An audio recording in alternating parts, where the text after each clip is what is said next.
Welcome to Sonata Secrets. I'm Henrik Kilhamn, and in this episode I'm gonna take you through Chopin's famous and very sad Prelude in E minor, Opus 28 number 4. And this is a piece that Chopin actually wanted to be played at his own funeral.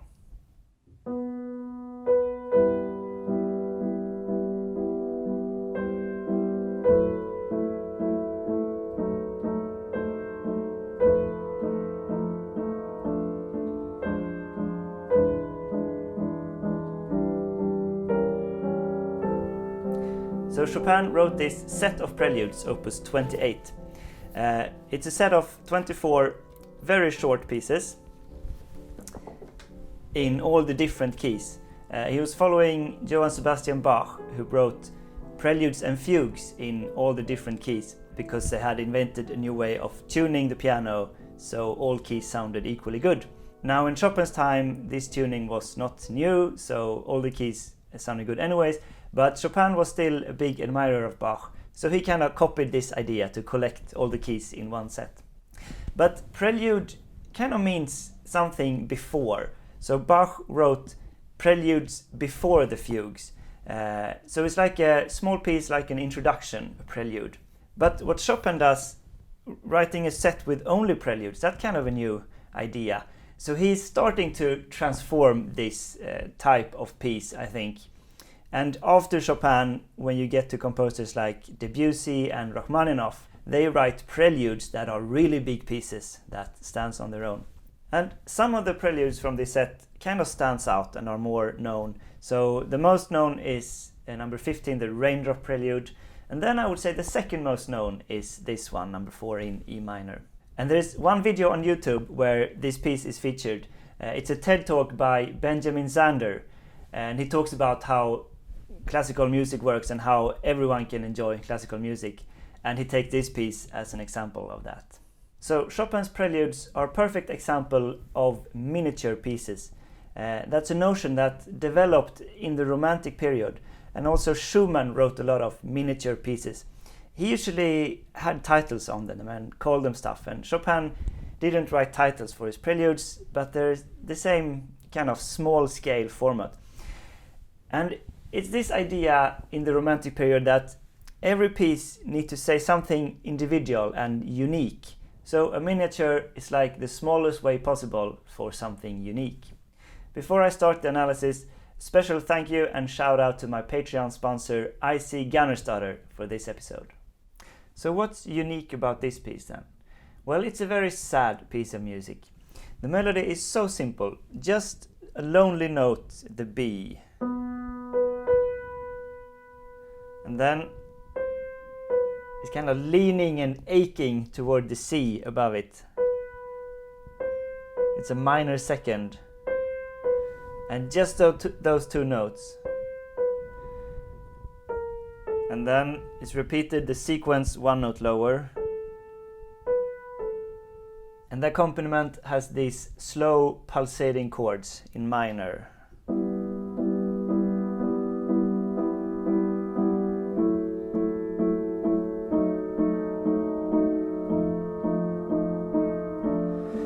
They change like one note at a time, going downward. So together.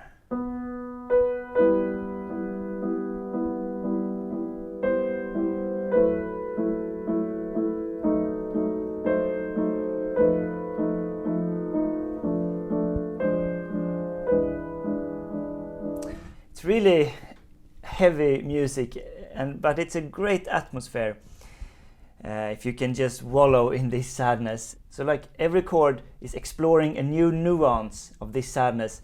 Some more mournful, some more hopeful, and some more tension or resignation. So let me play it once again. Sad. Some tension here. Something weird. A bit hopeful, tension, maybe stabilizing, and here hopeful again, but no.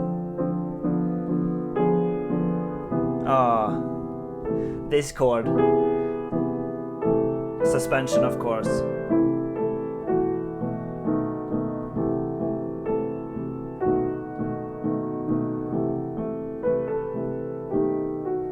So if you try to do a functional analysis of this, it's really messy because it's so much chromatic like alterations. So I'm not gonna attempt any functional analysis.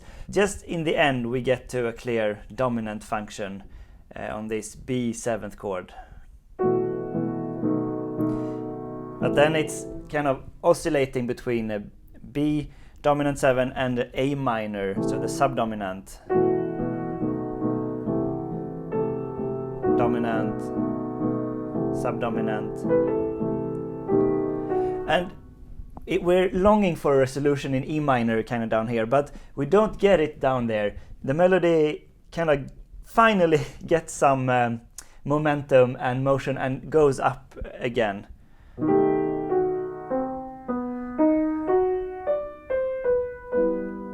And then we begin a second round of the whole phrase for a second part of the piece. And this prelude actually has a nickname, not by Chopin, but the pianist Hans von Bülow came up with the name Suffocation for this. And you can kind of feel it. You can barely breathe for the sadness and the pain. And it's really all about these chords pulsating. And I refer to this prelude quite a lot in some other videos, because I think Chopin kind of was first with this idea here. You can see something kind of similar to it in Beethoven sometimes. So for example in his 31st piano sonata in A-flat major, opus 110. So quite far into the sonata we get this lamenting song, like arioso dolente. It's a lamenting arioso. So we get some pulsating chords here.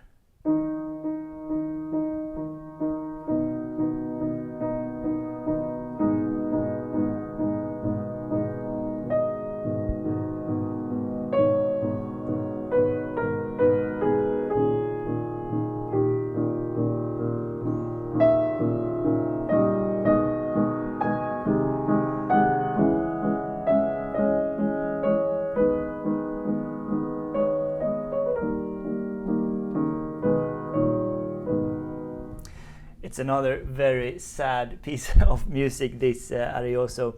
So these chords are, you can kind of discern that they are there in Beethoven, but Chopin really takes it all the way when it's a constant presence of the chords. So then we get the second phrase and it starts the same. So after this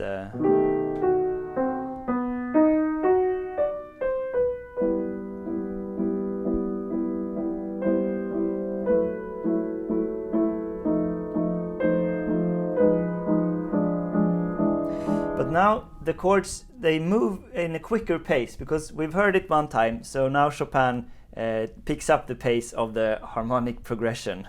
So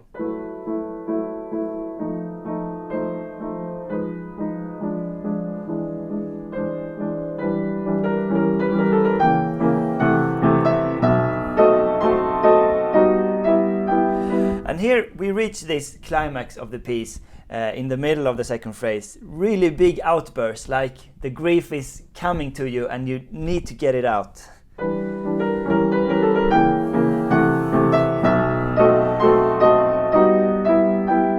Great suspensions here.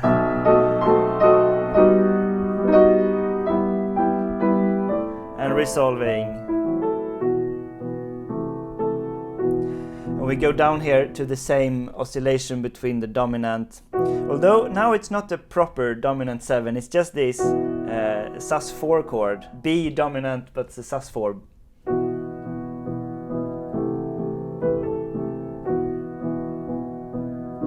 That's the dominant. So now we're longing for this resolution, but now it's a deceptive cadence, so get the C major instead of E minor.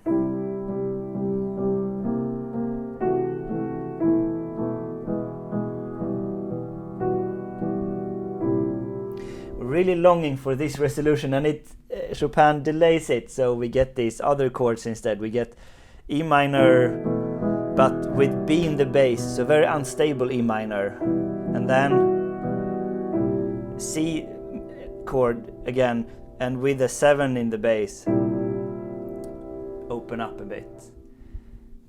And a long pause, and then we finally get the final cadence. And it feels so good when it finally comes in the really deep bass as well. There are a few pieces that's actually as sad as this prelude. We have the Beethoven Sonata Opus 110 that I played. There's also Beethoven's Moonlight Sonata, first movement, and also a Schubert movement, his last sonata in B flat major. The second movement of that sonata is another one, like really heavy.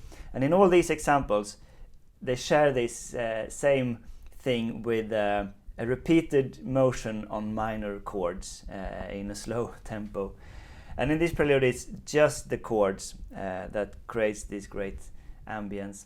So it's really great that we have this music, and we can almost use it as an emotional mirror. So when we listen to it, we can like see our own feelings in a safe and controlled environment, and then we can see these feelings and we can learn about them, we can explore them and hopefully integrate them, maybe even love them in ourselves. And every piece of music that is individual and original and good, they can do this in its own manner for some feelings or emotions, or say something, and we can just harness the treasure of humanity that is enshrined in the music. And Chopin really captured something important in this prelude. And I hope that you can enjoy listening to it and enjoy the sadness of it without, for that sake, being sad after listening to it. I know that I can do that, and it's my pleasure now to play this prelude for you.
Thank you for watching Sonata Secrets.